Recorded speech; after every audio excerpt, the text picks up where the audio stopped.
In the battle against Boko Haram, America's already there, working with the Nigerian military to train them in the most effective way of defeating the terrorist killers. But the effort won't go far unless the Nigerian government can fend off opposition in their own country, and that means a protracted war against Boko Haram. Our guest is a lawyer specializing in criminal law, international law, and is also professor of international criminal law at the University of Amsterdam. Goran Sluter joins us today. Goran, thank you so much for being here. It's a pleasure. Good afternoon. Good afternoon. We need to look at Boko Haram in effect here in America of so much else that is going on. We have ISIS, we have Al-Qaeda, we have so many different issues. Why should America be concerned about what happens? I mean, the humanitarian, we understand, we get that. But what is it about the Boko Haram inference, what is it about what's happening in Nigeria that will impact America? Well, Nigeria is a huge country. It's the biggest democracy in Africa with almost 200 million people.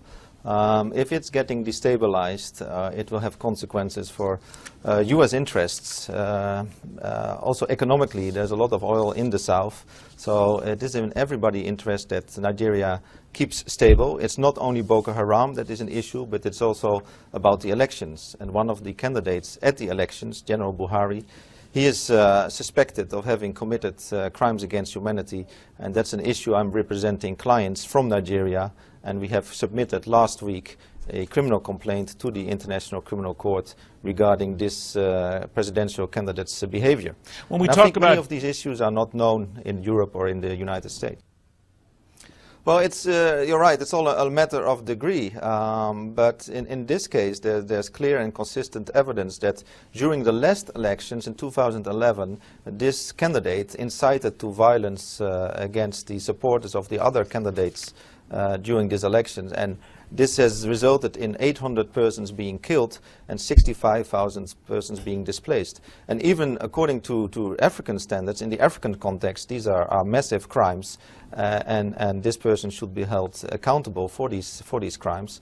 And my clients are seeking justice for the victims of 2011. But what they also sincerely hope is that it will have a deterrent effect for the upcoming elections in a couple of weeks.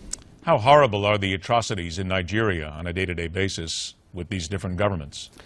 I have talked with two victims and their relatives. They have been killed. They have been burned to death in a police station where they were seeking refuge. They were trying to hide from the angry and violent mob.